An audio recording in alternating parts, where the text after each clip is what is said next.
Welcome to episode 22 of Carson Now's Weekly Pulse podcast. This week's episode is sponsored by Nevada Dance Company and the Nutcracker.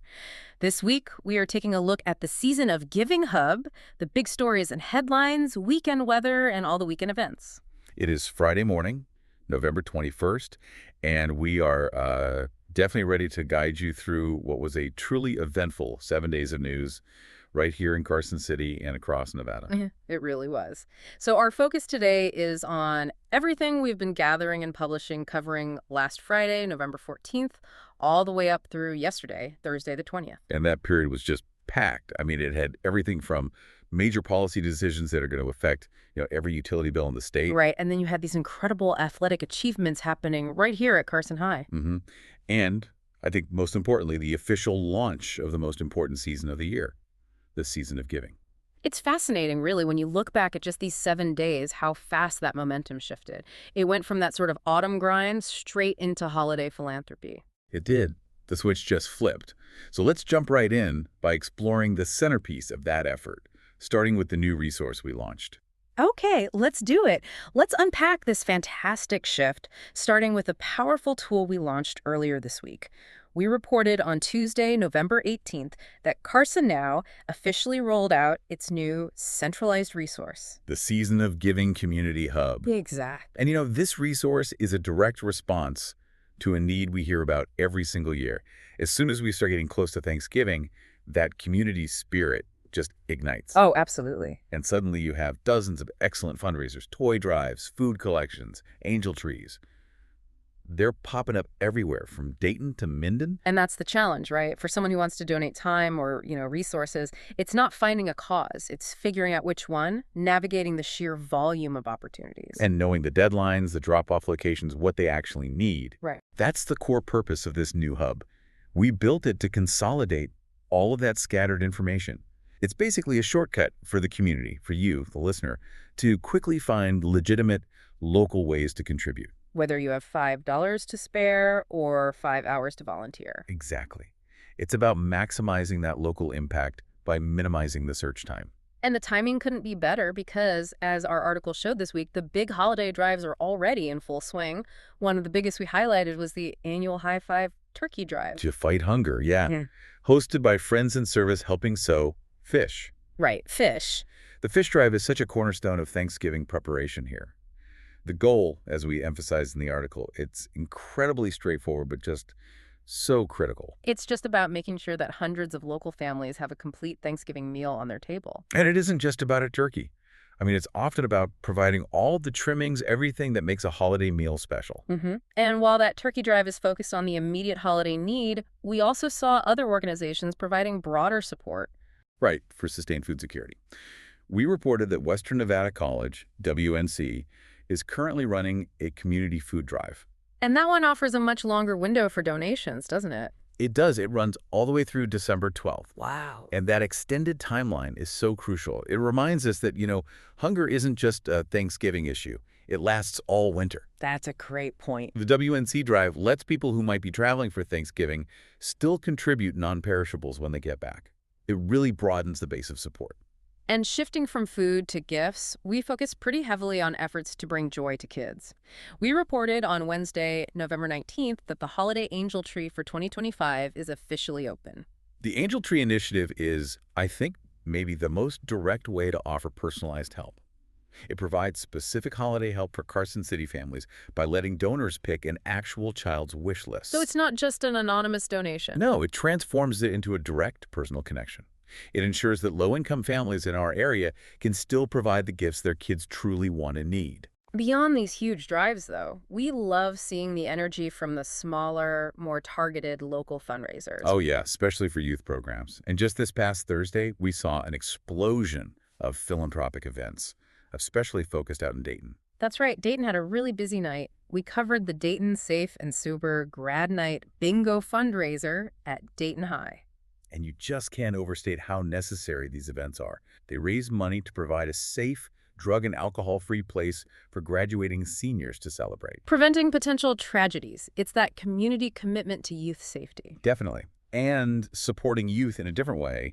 The Dayton Chamber Mixer and Toy Drive was also happening Thursday evening. I love that combination. It combines local business networking, which is vital for the economy, with immediate community giving through the toy collection. It's a really smart way to get the local business community directly involved. Mm-hmm. And then we get to one of the sweetest stories of the week. Literally, we reported on the Cookies for a Cause fundraiser happening right here in Carson City. At Dirty Dough, right. They're selling those limited edition renovation bus cookies. That's the one. It's so specific and memorable. They had their first event this past Wednesday, the 19th, and they already have another one scheduled for December 19th. And the money from those cookies goes directly to at-risk youth. Right, supporting the vital work the Renovation Bus does. It's a perfect example of how a local business can leverage their products for good. You grab a tasty cookie and fund vital youth programs. It's a win-win. Absolutely. So many different ways to take action. And speaking of action this weekend, we offered a brief look ahead to an event happening this Sunday, November 23rd. Tiffany and Bailey's 13th annual Sealed Toy and Game Drive. This is such a remarkable long-running tradition in the community. 13 years of consistent giving. Yeah. That is a testament to commitment. It really is. It's happening at Calvary Church, running conveniently from 9 o'clock and to 12 o'clock p.m. So if you miss a date and event or you're looking for another place to contribute a new sealed toy, this Sunday morning drive is just perfectly timed. It really sets a high bar for community involvement. Okay, now let's pivot from giving back to celebrating what the community, specifically our students and educators, achieved in the past 7 days. Yeah, this section is just overflowing with positive news. We often focus on policy and regulation, but it's so important to shine a light on the incredible dedication from our students and the staff who guide them. And we had a huge announcement on Thursday, November 20th. We reported that 3 Carson City educators were named Coach of the Year for their sports. That's a massive honor, and it says so much about the quality of the athletic programs here. It does, and it's about more than just winning games, isn't it? A Coach of the Year award recognizes dedication, mentorship. The ability to instill discipline and life skills. Yeah. Specifically, we highlighted Carson High varsity football coach Steve Nelms. And what's so interesting about Coach Nelms is his dual role. He leads the varsity football program, but he's also a PE teacher at Mark Twain Elementary. So he's impacting the health and development of kids across multiple age groups, from elementary school all the way up to high school seniors. Exactly. And we also noted the equally significant honor for the varsity girls coach, who also received the award. Seeing that level of recognition for both girls and boys programs, it really indicates a healthy, balanced commitment to excellence at Carson High. And the student achievements weren't just on the field. We reported on Tuesday about the immense success of the Carson High Blue Thunder Band. Back-to-back division championships. That is consistent, sustained excellence. It's incredible. We have to remember that band championships require the same commitment, teamwork, and hours of practice as any varsity sport. For Blue Thunder to get back-to-back wins shows a phenomenal level of coordination and musicality. It's a point of pride for the whole city. And speaking of individual achievement, on Wednesday we featured the Rotary Club Senior Spotlight, focusing on Carson High's Gloria Dooley. These spotlights are so vital because they highlight how well-rounded our students are. Gloria is clearly a leader, and for the Rotary Club to recognize her accomplishments shows how invested the wider community is in its youth. Mm-hmm. Shifting to academic governance for a second, we covered the Carson City School Board meeting on Monday the 17th. 2 key items were on the agenda. First was the preliminary graduation rates. This is always a crucial metric. The community relies on the school board to maintain and, improve these rates. It's a direct indicator of student success. It is. And the second item was much more celebratory, announcing the winners of the Great American Essay Contest. Which shows that balance, right? They're looking at the hard data like graduation rates, but also supporting creativity and critical thinking. Exactly. Now, moving into health and wellness, this past week brought a massive sigh of relief for thousands of state employees. Oh, this was a big one. We reported right at the start of the week, on Friday the 14th, that Carson Tahoe is officially back on the table for state workers. After those months-long insurance negotiations. Yes, that issue had been hanging over so many families. When Carson Tahoe was potentially excluded from the state plan, it created huge anxiety. Well, of course, so many employees live right here and rely on that local network for their care. The successful resolution just restores that crucial local access. Without Carson Tahoe, state workers here would have been facing long drives to Reno for basic services. Or having to change trusted doctors. So the fact that they reached a positive conclusion shows a real commitment to quality, convenient health care for those who serve the state. On the proactive health front, we highlighted two major initiatives.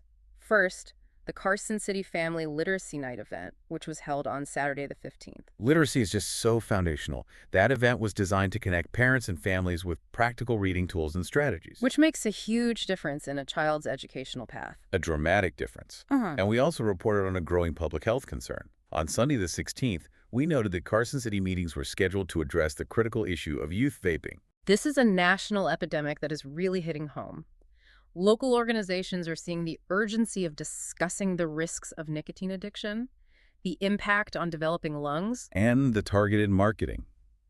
Bringing these discussions out into the open is the first step toward effective prevention. And we had a genuinely heartwarming story from the community on Sunday. We reported that the Carson City Moose Lodge made a fantastic donation. The Tommy Moose dolls. Yeah. They were given to Carson Tahoe specifically for kids in the emergency room. Such a simple but powerful gesture. When a child ends up in the ER, it is terrifying. A simple comfort item, like a Tommy Moose doll, can provide an immediate distraction and soothe their anxiety. It's a beautiful act of practical kindness. It really is. Now, before we move on, we have to recognize our sponsor, the Nevada Dance Company. Their upcoming performances were featured prominently this week. Their contribution to the local art scene is just immense. We specifically noted that the Nutcracker, a holiday classic, return to Carson City is scheduled for Friday, November 28th at 7 o'clock p.m. An annual tradition. But just as important is the special accessibility they're building into their programming. You're talking about the sensory-friendly performance. Exactly. Nutcracker Suites, earlier that day, Friday the 28th at 11 o'clock a.m. That sensory-friendly performance is such a key initiative. It ensures that families with members who have sensory sensitivities, like those with autism, can enjoy the magic of the ballet in a supportive environment. Lower sound levels, reduced lighting. And the freedom to move around. It's true community outreach. To wrap up this section, we also shared the latest reader photos in our community snaps on Monday, reminding everyone that our news is made up of your lives. And finally, a great piece of local culture. We noted the release of the new Nevada Noir book, St. John and the Scare Card. So for those who love local mystery, that keeps the reading options fresh. Okay, that was a lot of local warmth and achievement. Now we need to transition into the topics that often generate, well, the most heat. Section 3. Focusing on politics, power, and regulatory headlines. This was a week defined by impactful policy decisions, particularly those touching state utility regulation and federal accountability. Let's start with the one that affects the electricity bill of almost every single Nevada resident. We reported on Thursday, November 20th, that regulators officially upheld NV Energy's significant billing change. Right, and this decision came after months of review and despite some very vocal pushback from a key solar energy group in the state. So this is a complex issue. Let's take a deeper look at the implications here. Okay, so the regulators are the Public Utilities Commission of Nevada, the PUC. Their decisions centered on how NV Energy calculates costs and passes them on to consumers, specifically regarding the utility's massive capital investments. In transmission lines and infrastructure upgrades, right? Exactly.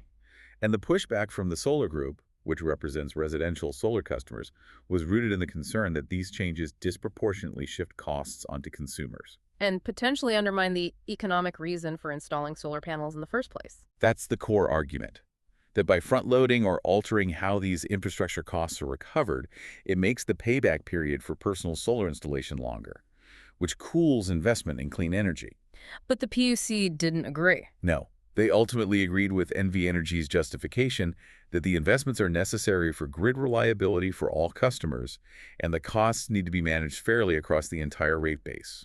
So for the average consumer, what does this mean moving forward?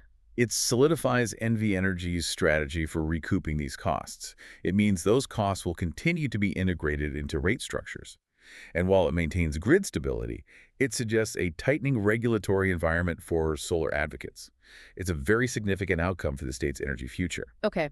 Pivoting to state legislation, we reported on Thursday that Nevada Senator Jeff Stone voiced strong opposition to a measure he provocatively labeled the Hollywood Handout Bill. The language is deliberately inflammatory, isn't it? It instantly tells you where the political fault line is. So the Hollywood Handout refers to legislation aimed at increasing the state's film and television tax credit program. Right. Designed to attract major production companies to Nevada, much like what states like Georgia and New Mexico have done so successfully. And the proponents argue these credits bring high-paying jobs, stimulate tourism, and generate economic activity that far exceeds the credit's value. They pitch it as an investment in a clean, diversifying industry for Nevada. But Senator Stone sees it differently. He and those who oppose it characterize it as corporate welfare tax dollars being diverted from essential services like education or infrastructure to subsidize wealthy, out-of-state companies. By calling it a handout, he's framing it as a zero-sum game. It's a clear ideological split on how Nevada should grow its economy. Moving to the federal level, we reported on Wednesday that Senator Cortez Masto called for an investigation into the director of the FHFA. And this involves some serious allegations about potential abuse of authority. Yes. So the FHFA is the Federal Housing Finance Agency. It's the regulator for Fannie Mae and Freddie Mac, the two massive enterprises that back the vast majority of mortgages in the U.S. So the FHFA director holds incredible power over the housing market. Immense power. So when Senator Cortez Masto, who is on the Senate Banking Committee, calls for an investigation, it's a big deal. The investigation revolves around whether the director may have improperly used their position, which ultimately impacts how easily Nevadans can get affordable mortgages. It's about accountability at the highest level of financial regulation. The senator is applying pressure to ensure the director overseeing these trillion-dollar housing institutions is adhering to strict ethical and legal standards. Meanwhile, back home, state resources were being mobilized for a major event. We reported on Monday that the Nevada National Guard was activated for the Las Vegas Grand Prix. While the Grand Prix is a huge economic driver, it's also an enormous logistical and security challenge. Activating the National Guard is a standard, responsible procedure for an event of this scale. They provide services local police can't handle alone. Traffic control, logistical support, emergency response, all to ensure the safety of millions of spectators. And locally, in Storey County, the 2026 political cycle is already starting to heat up. We reported on Thursday that Sheriff Mike Cullen announced his re-election campaign. That's a relatively early announcement. It signals the start of the local campaign season, especially for powerful county positions like sheriff, which has such a direct impact on community safety. It's sure to be a closely watched race.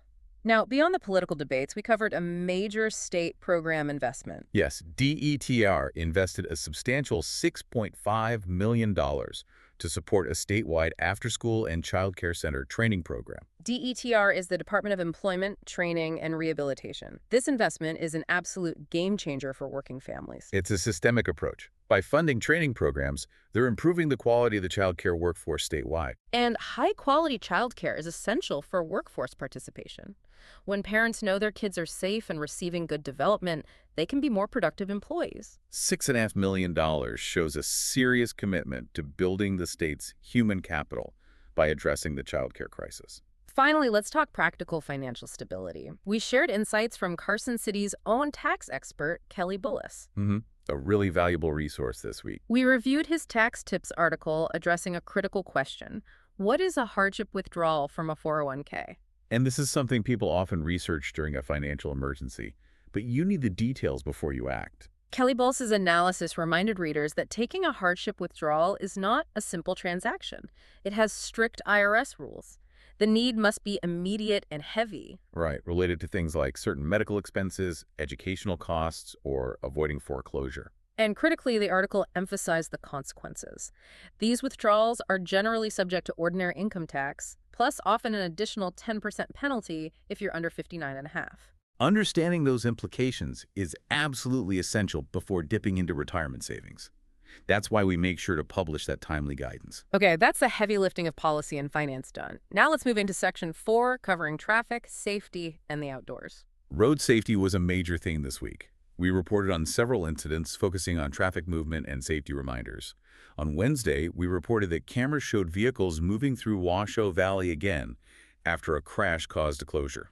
Washoe Valley is such a vital north-south artery. Even short closures cause major disruptions for commuters between Reno and Carson City. Right. And similarly, we noted that the Montrose Highway reopened after an earlier incident reported on Sunday, and we reported another crash Wednesday at Highway 50 East in Lampa. These are crucial real-time updates we provide so the community can plan their travel routes safely. And these incidents tie directly into the safety reminder we published on Monday. NDOT and Nevada State Police issued a joint reminder for motorists to slow down and absolutely critically move over for first responders. The move-over law is non-negotiable, and it exists to prevent the unthinkable. When a patrol car or an ambulance is stopped on the shoulder, the people working there are highly vulnerable. By slowing down and moving into the farthest lane, drivers create a safety buffer. It's a fundamental act of respect and safety. Moving to community maintenance, we issued an important reminder on Tuesday about a very seasonal problem. Clearing leaves from storm drains. Yes, a preventative measure that pays huge dividends. As the leaves fall, they accumulate over the drains. Then when it rains or snow melts, those drains clog instantly. The water has nowhere to go but into the streets, Leading to localized flooding and damaging property. A few minutes of raking can prevent a major headache. Absolutely. And as we head out into the natural environment, we need to address our large, furry neighbors. We reported on Wednesday that NDOT urged the public to remove bear attractants. This was after a concerning incident near State Line. Right. And this warning comes at a critical time of year, hyperphagia, when bears are intensely feeding, consuming up to 20,000 calories a day to build up fat for hibernation. So if a bear finds an easy food source like unsecured garbage or pet food, they become habituated. And habituated bears are dangerous bears. The message is clear.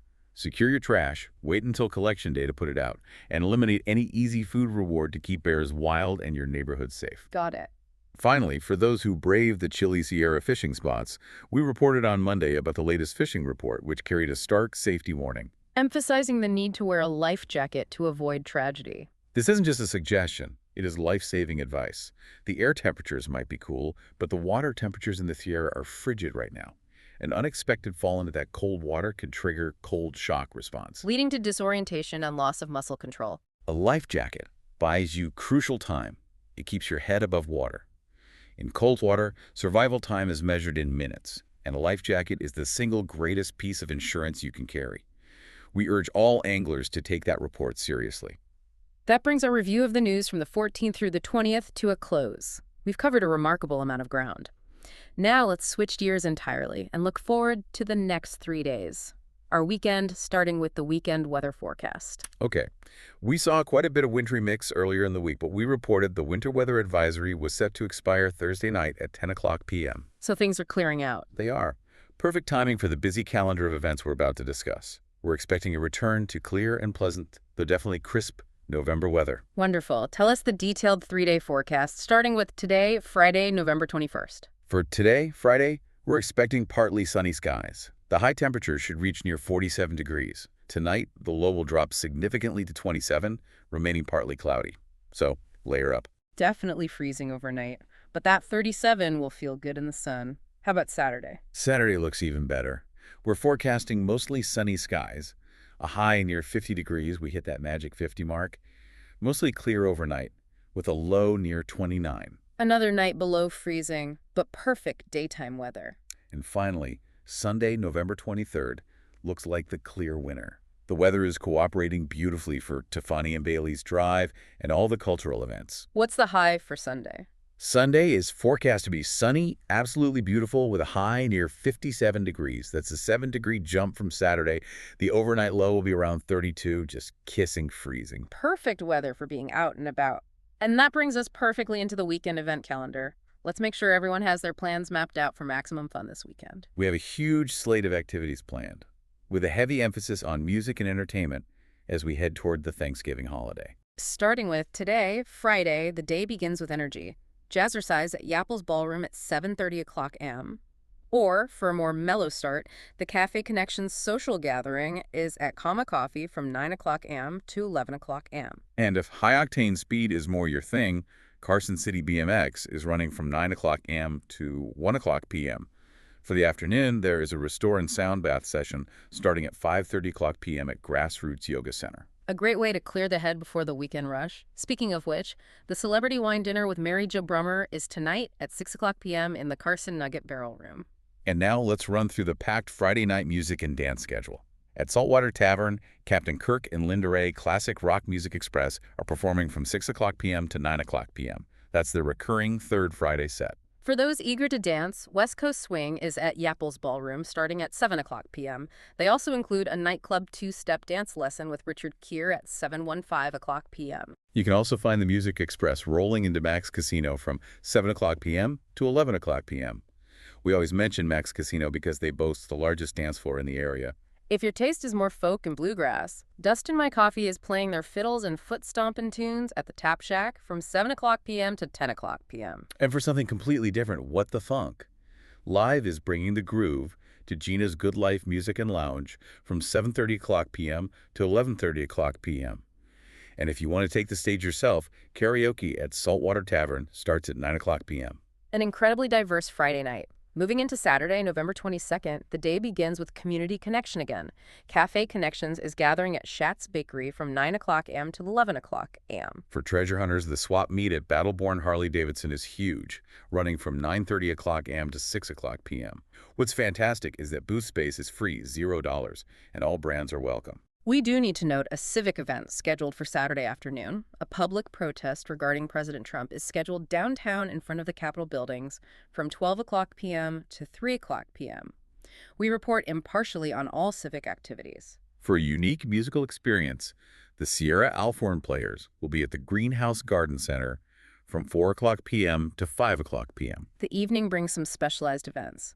The Carson Fly Fishing Club annual banquet is at 6 o'clock p.m. at the Gold Dust West. And if you are looking for pure entertainment, celebrity comedian Johnny W. has 2 shows at the Carson Nuggets Grand Showroom, one at 6 o'clock p.m. and a later set at 8 o'clock p.m. For the creative community, there's an adult paint and sip-themed Thankful at the Brewery Arts Center from 6:30 o'clock p.m. to 9 o'clock p.m. It includes 2 complimentary beverages. Back to the Saturday night music. Mike Ray Live is performing Island Soul from 7 o'clock p.m. to 10 o'clock p.m. at the Mecca Indoors at the Tap Shack. A taste of warm island rhythms. Yes, and rounding out the night, False Rhythms will be in concert at Gina's Good Life Music and Lounge from 7:30 o'clock p.m. to 11:30 o'clock p.m. Another incredibly rich evening. Finally, let's look at Sunday, November 23rd. The day starts with that essential event we highlighted, Tiffany and Bailey's 13th annual sealed toy and game drive at Calvary Church from 9 o'clock a.m. to 12 o'clock p.m. If you are participating, try to get there early. For those interested in marksmanship, the Capital City Gun Club turkey shoot registration starts at 10 o'clock a.m. And for our senior residents, Sunday Bingo returns to the Carson City Senior Center. Doors open at 11 o'clock a.m., play begins at 1 o'clock p.m. For the young minds, Family Steam Sunday is at the Nevada State Railroad Museum from 1 o'clock p.m. to 2 o'clock p.m. with a different hands-on project every week. Artistically, the Portrait Figurative Painting and Drawing Open Studio with Paulo Acuna is at the Brewery Arts Center from 12 o'clock p.m. to 5 o'clock p.m. And for something truly unique, the Brewery Arts Center hosts the free vinyl picnic from 2 o'clock p.m. to 4 o'clock p.m. in the BAC Exhibition Hall, featuring Will Hook from 95.1 FM KNVC. Bring your favorite record. And we'll conclude the weekend calendar on a beautifully relaxed note. The Unplugged Acoustic Jam and Sing-Along starts at 5 o'clock p.m. at Polecat Tavern. It's described as sitting around the campfire, a perfect communal way to wind down the weekend. What a fantastic snapshot of a busy week and an even busier weekend ahead. We've covered the entire spectrum, from the NV Energy decision and the FHFA investigation right down to the Blue Thunder Band's championship and the community kicking off the season of giving. It really highlights the dynamic nature of life here in Carson City. Every event and policy decision we discussed is a piece of the larger picture that affects you, your family, and your neighbors. For more details on any of these stories, to read the full articles, see those delightful community snaps photos, or to submit your own news or events, you need to visit carsonnow.org. That is where the complete source material lives. We strongly encourage you to engage with the news we are reporting. And remember to share this with your friends and neighbors, and follow Carson Now on social media for timely updates throughout the week. Thank you for joining us for this in-depth exploration of the week's pulse of the community. We'll be back next week with a fresh batch of headlines and analysis.